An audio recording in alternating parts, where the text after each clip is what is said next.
नमस्कार दोस्तों, आपका स्वागत है मेरे क्लासेस पर। दोस्तों, आज हम बात करने वाले हैं आरआरसी ग्रुप डी का जो हमारा एग्ज़ाम चल रहा है, उसका फ़ेज़ 3 कंप्लीट हो चुका है, ठीक है? 19 तारीख को। और आज हम इसकी एक्सपेक्टेड कट ऑफ के बारे में बात करेंगे कि जितने भी ज़ोन के एग्ज़ाम हुए हैं, उनके ज़ोन वाइज़ हम कट ऑफ देखेंगे, ज़ोन वाइज़ भी और कैटेगरी वाइज़ भी, ठीक है ना? तो आप निश्चिंत रहें, आपको पूरी डिटेल के साथ हर एक चीज़ बताई जाएगी और हम इस सवाल पर भी बात करेंगे कि आखिर इससे ज़्यादा कट ऑफ क्यों नहीं जाएगी, ठीक है ना? तो इसका प्रॉपर आपको आंसर दिया जाएगा कि आखिर क्यों इससे ज़्यादा कट ऑफ नहीं जाएगी, जो हम कट ऑफ बताने वाले हैं, ठीक है ना? ऐसे ही नहीं लिख दिया गया है, इसका भी आपको विद प्रूफ बताया जाएगा आपको क्यों इससे ज़्यादा कट ऑफ नहीं जाने वाली है, ठीक है ना? चलिएगा, तो चलते हैं अपने कट ऑफ की ओर, देखते हैं क्या क्या कट ऑफ रहने वाली है ज़ोन वाइज। तो सबसे पहले हम देखते हैं कि कौन कौन से ज़ोन का एग्ज़ाम हुआ है अभी, ठीक है ना? देख लेते हैं। तो दोस्तों, अब हमारा पहला ज़ोन है आरआरसी एनआर चंडीगढ़, या दिल्ली भी इसमें इंक्लूड है, ठीक है ना? तो एनआर मतलब नॉर्दर्न रेलवे। एक हमारा RRC NFR northern frontier railway Guwahati, ठीक है? और ये हमारा RRC SR Chennai southern railway, और ये हमारा ईस्ट कोस्टर्न रेलवे भुवनेश्वर, ठीक है ना? तो ये 4 ज़ोन के एग्ज़ाम हुए थे। हमको इनकी कट ऑफ के बारे में जानना है, ठीक है ना? हम इनकी कट ऑफ देखेंगे, क्या क्या कट ऑफ रहेगी कैटेगरी वाइज, कितनी वैकेंसी थी और क्या क्या चीज़ थी, सारी चीज़ देखेंगे, ठीक है ना? सबसे पहले बात कर लेते हैं कट ऑफ किन किन फैक्टर्स पर डिपेंड करती है, इस बारे में बात कर लेते हैं। देखो, सबसे बड़ा फैक्टर होता है कट ऑफ का, वो होता है उसकी वैकेंसी कितनी है, ये सबसे बड़ा फैक्टर होता है, ठीक है ना? अगर वैकेंसी कम होंगी तो कट ऑफ हाई चली जाएगी ऑब्वियसली, ठीक है ना? और साथ साथ दूसरा जो फैक्टर है वो ये भी डिपेंड करता है कि उसके जो फॉर्म अप्लाई हुए हैं वो कितने हुए हैं। मान लो अगर फॉर्म बहुत ज़्यादा अप्लाई हो जाते हैं तो कंपटीशन बढ़ जाता है, ठीक है ना? फॉर्म ज़्यादा तो कंपटीशन भी ज़्यादा बढ़ जाता है। एक सीट पर सीट पर जो अगर कंपटीशन बढ़ गया तो ये कंपटीशन भी बढ़ जाएगा। तो आप देखेंगे कि इस बार जो जितने भी जोन शामिल हुए हैं उनमें सीट के कंपैरिजन में जो पर सीट है उसमें कंपटीशन बहुत ज़्यादा आपको देखने को नहीं मिलने वाला है, ठीक है ना? और हम ये जो कट ऑफ डिसाइड करने वाले हैं वो डिसाइड करने वाले हैं पीईटी के लिए, ठीक है ना? तो अगला जो फैक्टर है हमारा वो है डिफ़िकल्टी लेवल, ठीक है ना? तो अगर एग्ज़ाम का डिफ़िकल्टी लेवल ज़्यादा होगा तो कट ऑफ नीचे आ जाएगी।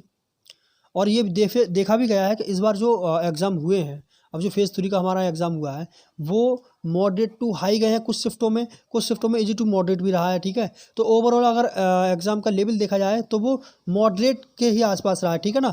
थोड़ा बहुत आगे, थोड़ा बहुत पीछे, बस मॉडरेट कह सकते हैं, ठीक है ना? आप ईज़ी भी नहीं बोल सकते ज़्यादा और मॉडरेट, क्योंकि इसका ऐसा नहीं है कि बहुत ज़्यादा टफ सवाल हैं।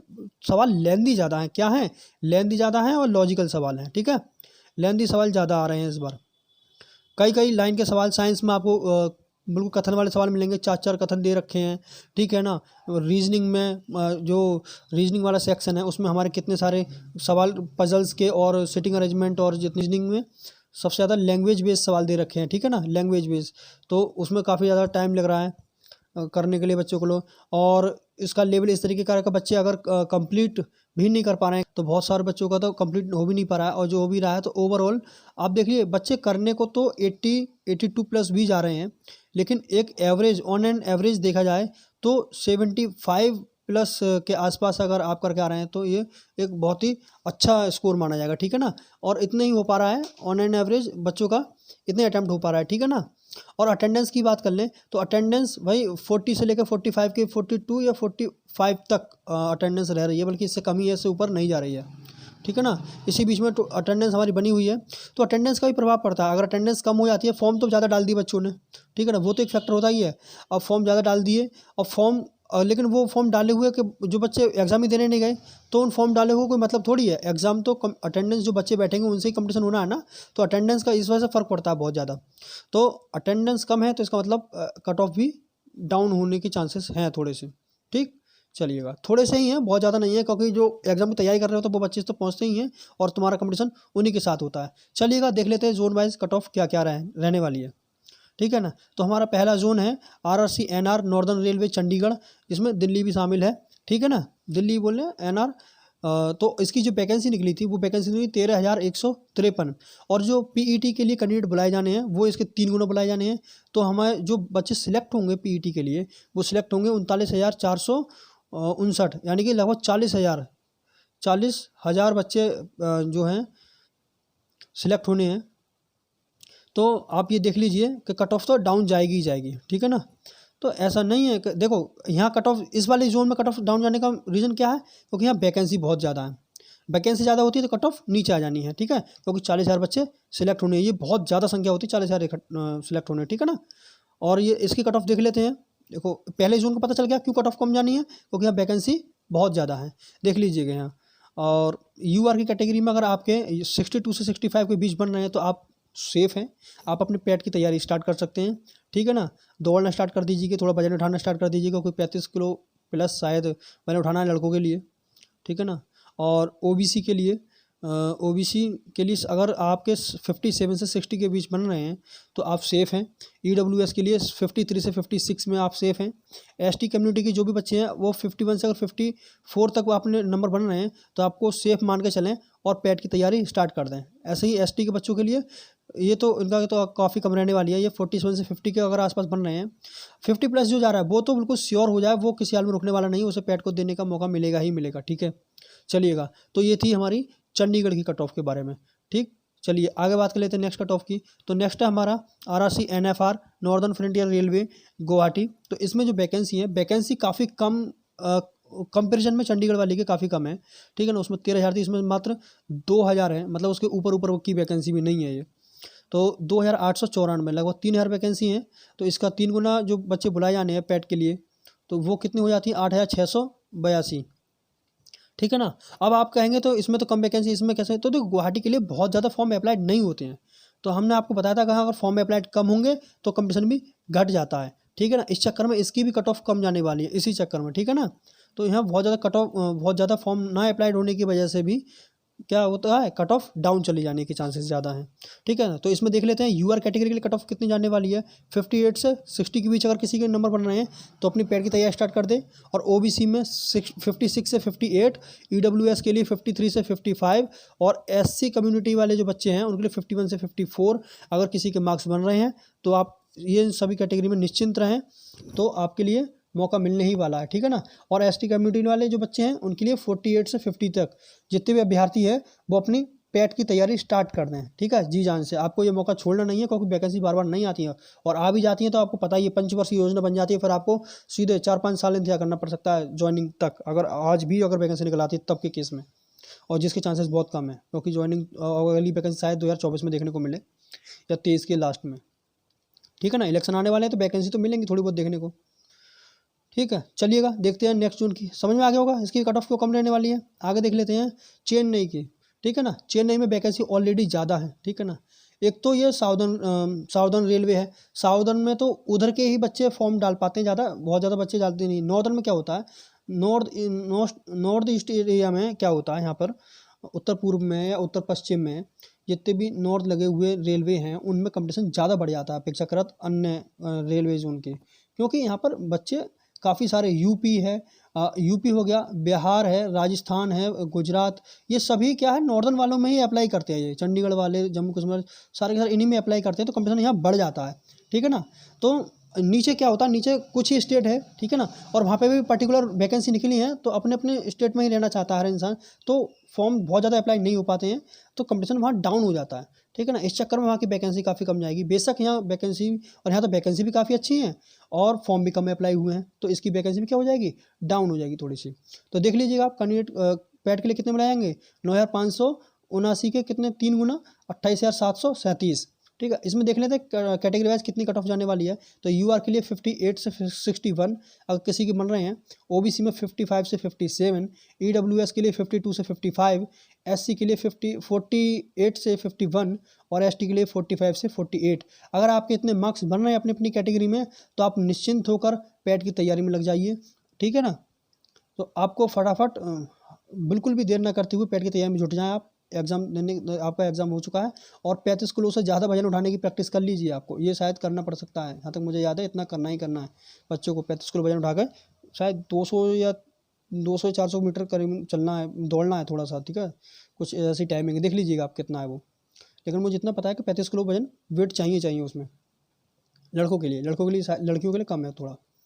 तो देख लीजिए आपके अगर इसमें कट ऑफ बन रहे हैं, नंबर आ रहे हैं इतने के बीच, तो आप अपनी तैयारी स्टार्ट कर दीजिएगा। देखते हैं अपना नेक्स्ट जोन। नेक्स्ट है हमारा ईस्ट कोस्टल रेलवे भुवनेश्वर, ठीक है। तो इसकी वैकेंसी है 2555। इसका 3 गुना जो कैंडिडेट बुलाए जाने हैं वो हो जाएंगे हमारे 7665।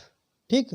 तो इसमें यूआर कैटेगरी के 57 से 60 के बीच में अगर किसी के बन रहे हैं, ओबीसी में अगर 55 से 57 किसी के बन रहे हैं, ईडब्ल्यूएस के लिए 53 से 55 के अगर किसी के बन रहे हैं, और एससी कम्युनिटी में 48 से 51 के बीच, और एसटी के लिए 46 से 48 के बीच, अगर इन सभी कैटेगरी में इतने इतने मार्क्स अगर आपके बन रहे हैं तो आप निश्चिंत होकर पैट की तैयारी में लग जाइए। आप बिल्कुल भी समय बर्बाद ना करें। ठीक है, चलिएगा। और आपको ये भी बता दें कि इस जोन की कट ऑफ क्यों कम रहने वाली है। फिर से वही बात कि यहाँ पर फॉर्म जो है कम अप्लाई होते हैं ऐसी जगह। ठीक है ना। जो सबसे ज़्यादा फॉर्म अप्लाई होने वाली जगह है चंडीगढ़ जोन हो गया, जो इलाहाबाद जोन हो गया। ठीक है, एनआर और एनसीआर दोनों वाले में। ठीक है, एनआर और एनसीआर दोनों के लिए सबसे ज़्यादा। यहाँ मुंबई जोन से भी सबसे ज़्यादा फॉर्म अप्लाई होते हैं, मुंबई से काफ़ी अप्लाई होते हैं। ठीक है ना। तो इस तरीके इन जोनों में ज़्यादा फॉर्म अप्लाई होते हैं, तो इनके कट ऑफ थोड़ा हाई रहती हैं कंपैरिजन में अदर्स के। ठीक है ना। तो यहाँ पर थोड़ी कंपैरिजन थोड़ा डाउन रहता है। ठीक है ना। तो ये थी हमारी कट ऑफ भुवनेश्वर की।